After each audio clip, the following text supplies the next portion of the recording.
Muy buenos días, les doy la más cordial bienvenida a este tiempo devocional Tu Palabra para encontrar el camino. Hoy es 4 de abril del 2024 y vamos a continuar con la lectura de la Biblia con el libro de Jueces, capítulos 16 al 18 y el Evangelio según San Lucas, capítulo 9, versículos 37 al 62.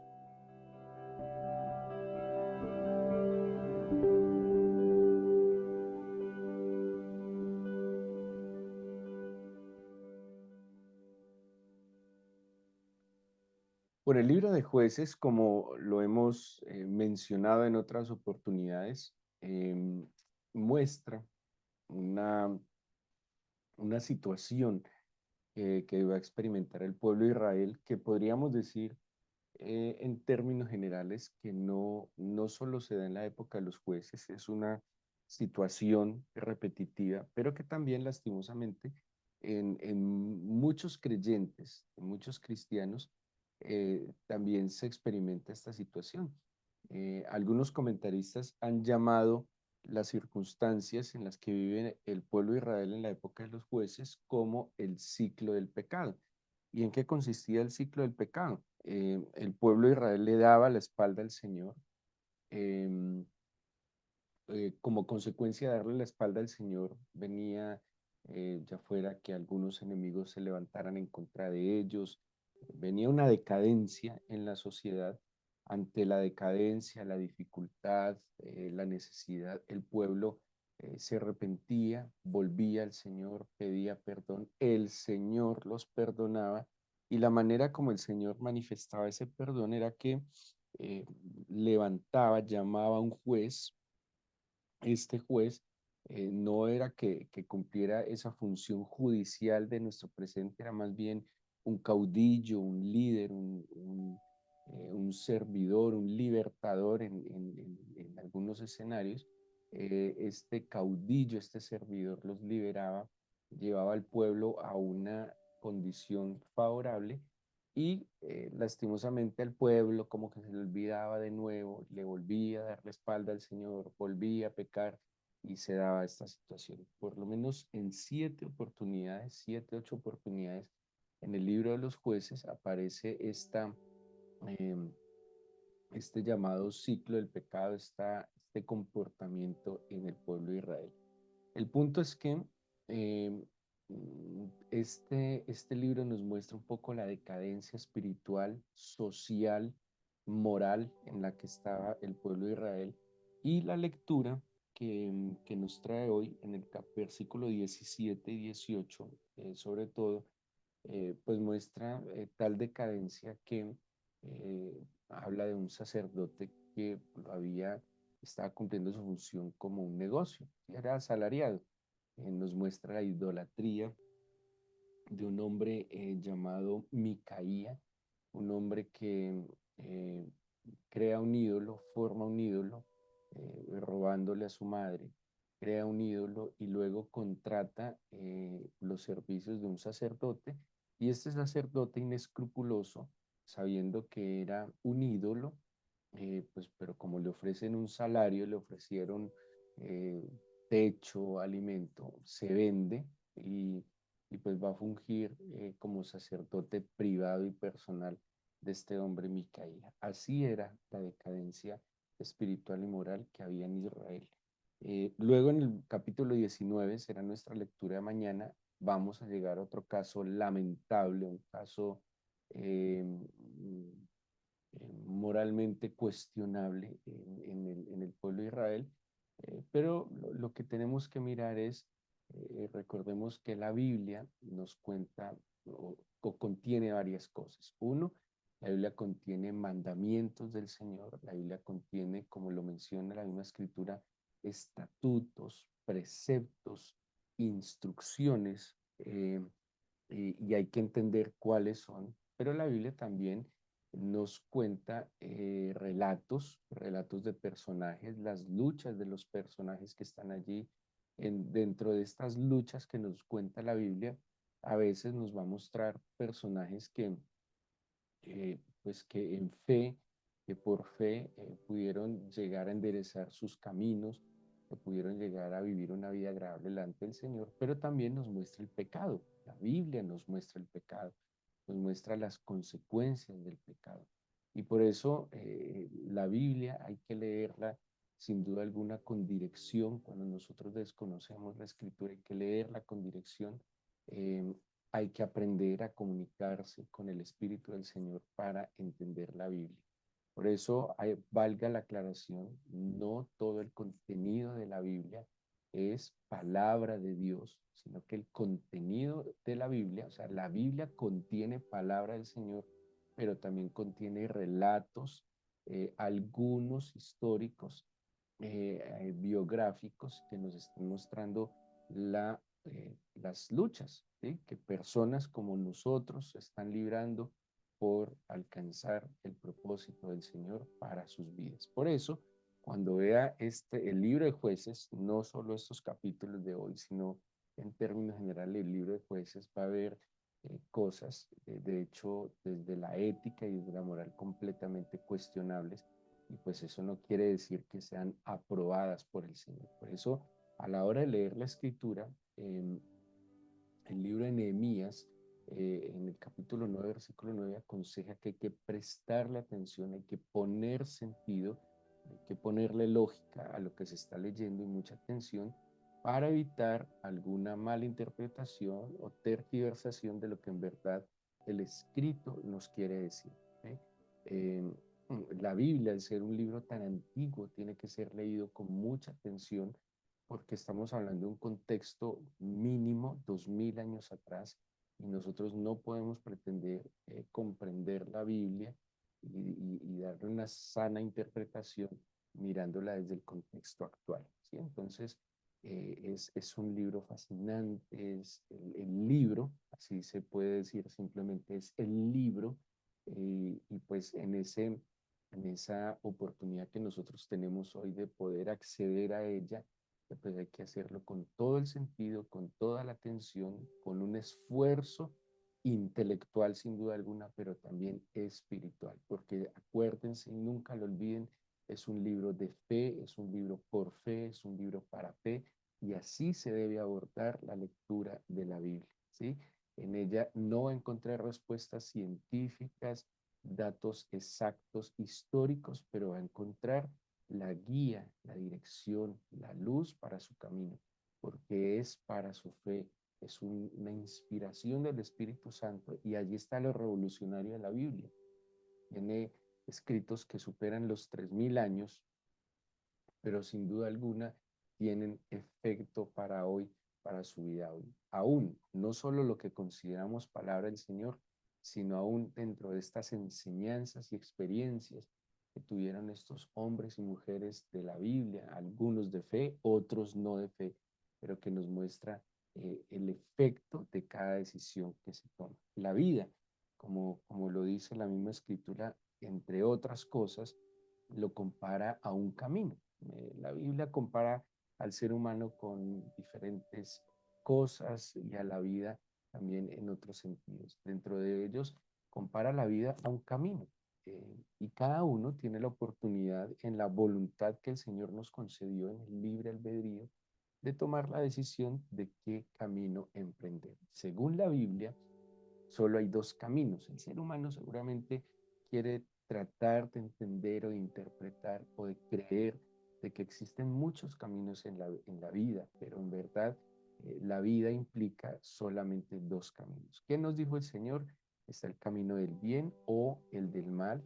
Ahí simplemente hay dos opciones, tampoco era tan complicado. El ser humano es el que se cree y quiere complicarse la vida, pero solo hay dos opciones. Está el camino del bien o el del mal, como dice el mismo libro de Deuteronomio, o el de la vida o el de la muerte. Está el camino de la bendición o el camino de la maldición. El Señor Jesús dice en los evangelios, o estamos con Él o estamos contra Él, o con Él vamos a recoger o contra Él vamos a desparramar. No hay opción. ¿Sí? Está, bueno, el camino del bien siempre se implicaba, era el de la diestra, el de la siniestra, era el camino del mal, eh, pero solo hay dos opciones. Solo que la misma Biblia también nos indica que cada camino tiene o implica algunas cosas. Primero, cada camino que yo tome, bueno, los evangelios habla de un camino estrecho y un camino amplio, ¿sí? Un camino estrecho, dice así, que lleva a la vida, que lleva a la eternidad. Un camino estrecho, perdón, un camino estrecho que lleva a la vida, a la salvación, a la eternidad, y un camino amplio y cómodo que lleva a la perdición. El punto es que todos los días, cada uno de nosotros se enfrenta a la toma de la decisión de qué camino vamos a emprender. Y depende del camino que tomemos, pues, ¿qué implica el camino que tomemos? ¿Hacia dónde nos va a dirigir? Cada camino tiene un destino, cada camino tiene un final. Entonces, lo que deberíamos plantear es a dónde quiero llegar y dependiendo a dónde quiera llegar, pues ese ha de ser el camino que debería emprender. Pero también, dependiendo a dónde quiera llegar, el camino que debe emprender, pues cada camino implica un precio. ¿Qué nos ha dicho el Señor sobre el camino de la fe? Pues vamos entonces al libro de Lucas, al Evangelio de Lucas, donde se nos plantea precisamente de una manera particular. Lucas, el evangelista, ubica el, digámoslo así, el camino del Señor Jesús, lo organiza, él lo va a mencionar mucho. Acordémonos que Lucas, el evangelista, se le atribuyen dos escritos de la Biblia. Uno, el Evangelio según San Lucas, y dos, el libro de los Hechos de los Apóstoles. Si usted es un lector atento de la Biblia, va a identificar que en ambos libros hay una palabra común de referencia en Lucas, este escritor, y es la palabra camino. ¿Sí? Va a ser una palabra no redundante, pero sí a la cual él se va a referir mucho. Y en términos generales, cuando habla de el camino, se refiere a Jesucristo. Jesucristo mismo en el Evangelio de San Juan, en el capítulo 8, dice, yo soy el camino, yo soy la verdad, yo soy la vida. Lucas va a tomar esta referencia del mismo Señor acerca del camino. Entonces, cuando veamos expresiones del camino, sobre todo en los hechos, estamos hablando de Jesucristo como camino. ¿Camino hacia dónde? Pues les acabo de mencionar que depende del camino que yo tome, pues ese camino tiene un destino, tiene un final. Jesucristo es el camino al qué, dice la Biblia, al Padre. Nadie va al Padre sino por Jesucristo. No son las buenas obras, no es una vida, digámoslo así, ética y moral, una ética y moral superior, no es una vida de, no sé, como le quiera llamar, de sacrificios, de esfuerzos, no, es una vida de fe fundamentada en Cristo, es la vida en Cristo. Gálatas 2:20, que lo citamos constantemente, con Cristo estoy juntamente crucificado, ya no vivo yo, sino Cristo vive en mí. Estar en Cristo, fundidos en Cristo, identificados en Cristo, es el camino que nos lleva al Padre. En el Evangelio de Lucas, en el capítulo 9, en la organización, en la síntesis que hace el evangelista, pone a Jesucristo en un camino hacia Jerusalén, emprendiendo en el capítulo 9, terminando en el capítulo 19. Lucas así lo organizó, así lo quiso comunicar, dándole relevancia a este camino. ¿Por qué? Porque el camino que emprende el Señor Jesús hacia Jerusalén es el desenlace de toda la obra redentora de Jesucristo. ¿Sí? O sea, para Lucas, que el Señor llegue a Jerusalén es el cumplimiento pleno del propósito y el plan por el cual el Señor Jesús vino. En estos días en Semana Santa hablábamos algo que es claro y es el sentido por el cual Jesucristo vino a este mundo. Jesucristo no vino a este mundo para mostrarnos una vida ejemplar, ¿sí? O sea, podríamos hablar del Jesús histórico como el mejor hombre del mundo. Además, eso ya lo hemos discutido. Aquel que niegue la existencia de Jesucristo es completamente ignorante porque está completamente comprobado que existió humanamente un hombre, Jesús, nacido en Belén, criado en Nazaret, en la época del primer siglo, y están completamente registradas palabras, obras que él hizo. O sea, negarlo es como negar la existencia del sol, la verdad. Ahora, el resucitado, Jesucristo, el que se levanta entre los muertos, asciende a los cielos, ese Jesucristo sí solo lo conocen aquellos a quienes les ha sido revelado, ¿sí?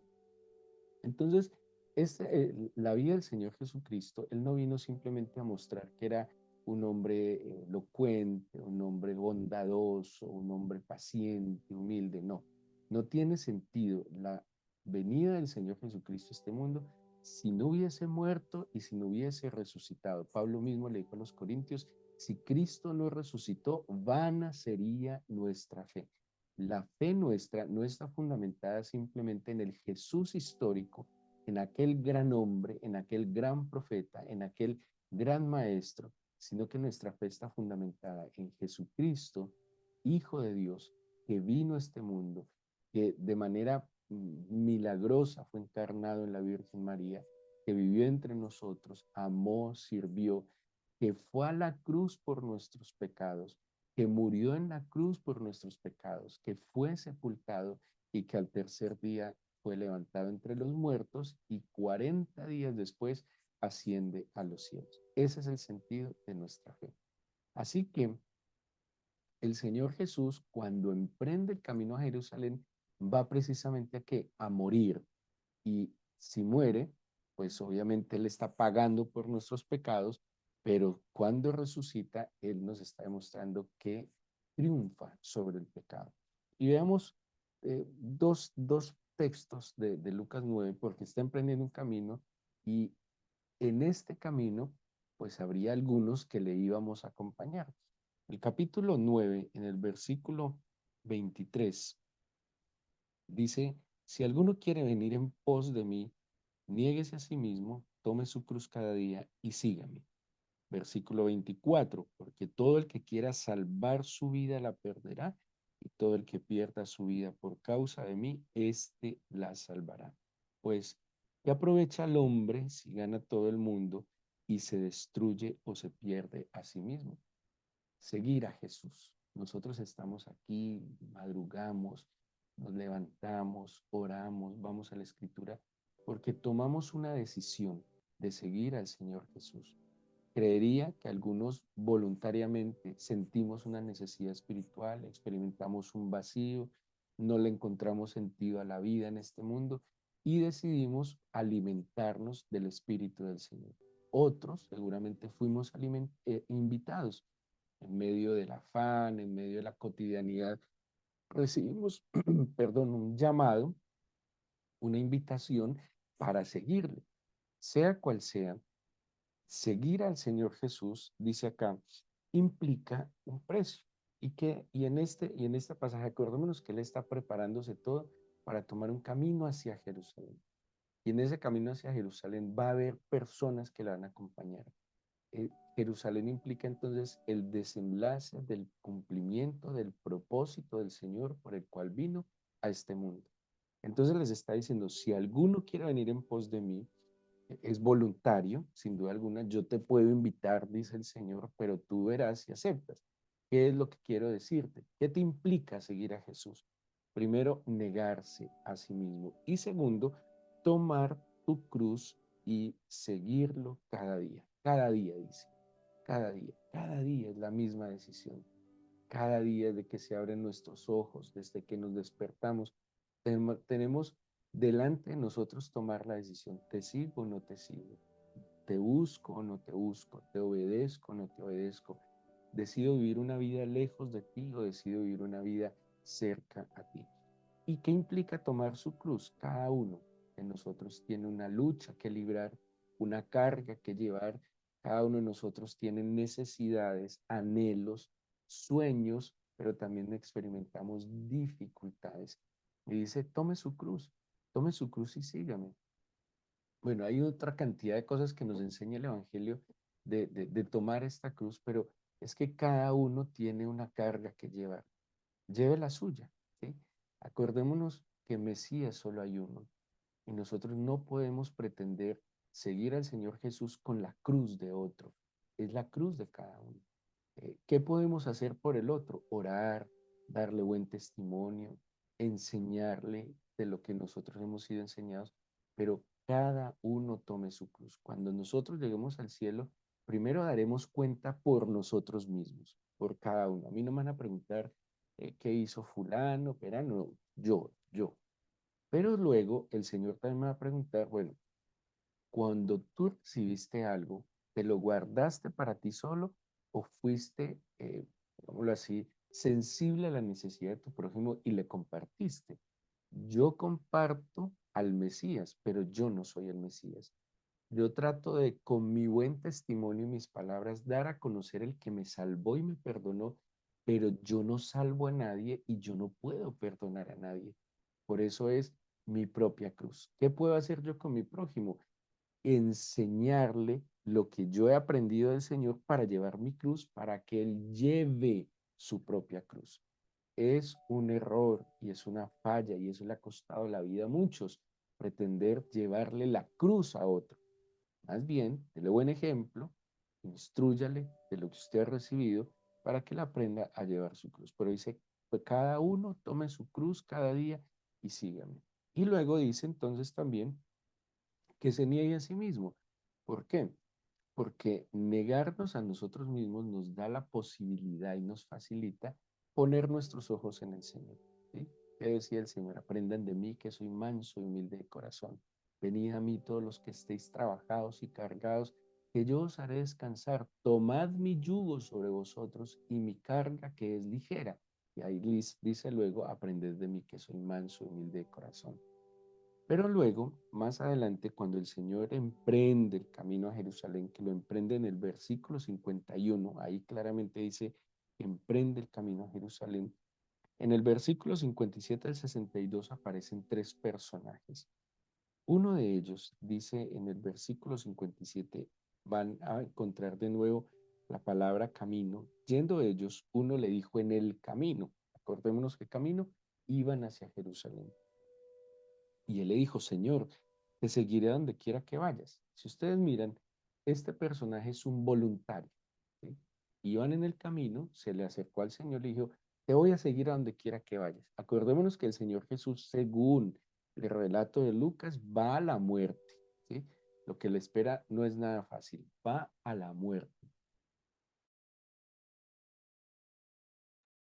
El Señor Jesús no va de vacaciones y no va a un lugar muy agradable. De hecho, va a meterse en la boca de los leones y aparece este voluntario. ¿Qué le dice el Señor a este voluntario? Las zorras tienen guaridas, las aves de los cielos nidos, pero el Hijo del Hombre no tiene dónde recostar la cabeza. Miren la honestidad del Señor. ¿Sí?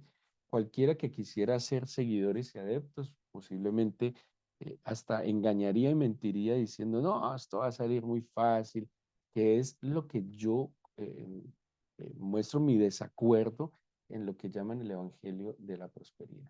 ¿Sí? Porque yo no puedo pretender mostrar un evangelio para que la gente consiga dinero. Yo no puedo pretender mostrar un evangelio para que la gente solucione los problemas, porque ¿de qué le sirve a usted?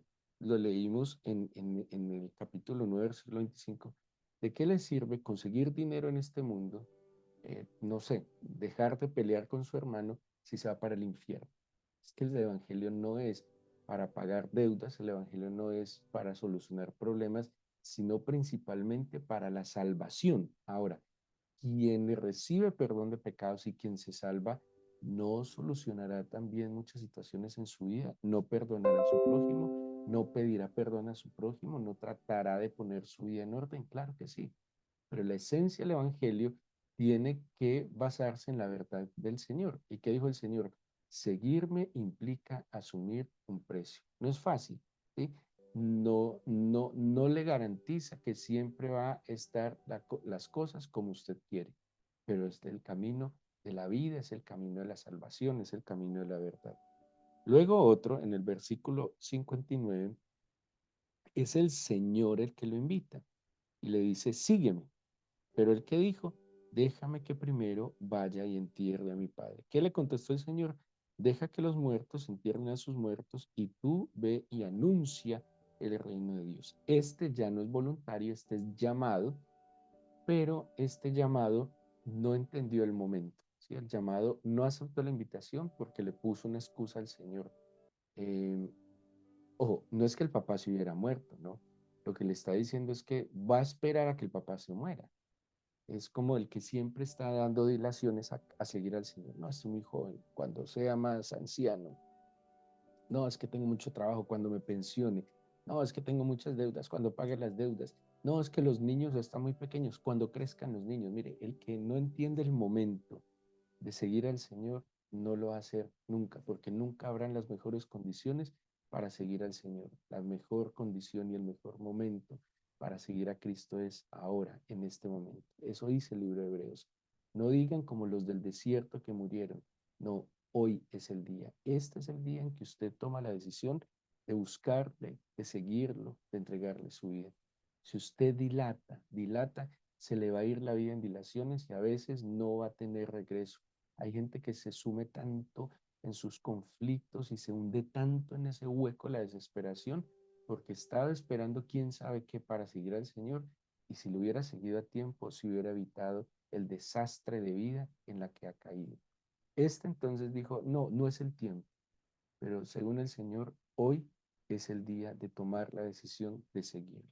Y el último es otro voluntario, pero este voluntario de entrada le pone una condición y le dice, te seguiré, pero déjame que me despida primero de los que están en mi casa. ¿Qué dijo el Señor en el 62? Ninguno que poniendo su mano en el arado mira hacia atrás es apto para el reino de los cielos. Si le vas a seguir, la única condición que deberías ponerte es la que le dijo el Señor a David al Señor. Una cosa demandado del Señor. Digamos lo que David demandó algo del Señor. Pero David dijo, esta buscaré, y es poder estar todos los días de mi vida delante de tu presencia en tu casa. Sigámoslo, porque lo único que nos puede esperar al seguir a Jesucristo es vida, es paz, es el fruto de su espíritu. No quiere decir que las cosas saldrán como queramos cuando queramos, sino que las cosas saldrán como deben salir. Y vamos a ver el fruto del Espíritu en nosotros, y el fruto del Espíritu en nosotros será agradable primero al Padre y será agradable también incluso para nuestro prójimo. Oremos y dígale al Señor que le permita mirar hacia adelante. Mirar hacia atrás es lo que nos confunde, nos entretiene. Pero mirar hacia adelante no con ansiedad, porque también nos enferma. Mirar hacia adelante con esperanza. Mirar hacia adelante con fe y con la convicción de que nuestros días estén en las manos del Señor. Haga una oración. Dígale al Señor que le dé la fuerza, la determinación, la humildad, la santidad, para que usted de su mano camine y emprenda el camino que le conviene. Amado eterno, yo te pido que nos bendigas hoy y que tu palabra se arraigue en nuestro corazón y que podamos ser en verdad tus discípulos, que podamos seguir a ti, gran maestro, a ti, gran pastor. Derrama tu bendición sobre cada uno de estos tus hijos y la inquietud con la que ellos te han buscado en esta mañana, Señor, manténla en su corazón. Seguramente todos tenemos alguna necesidad, dificultad y anhelo, pero que día a día, al acercarnos a ti, podamos discernir que nuestra necesidad fundamental eres tú. Danos tu bendición, Señor, te lo pido en el nombre de Jesús. Amén.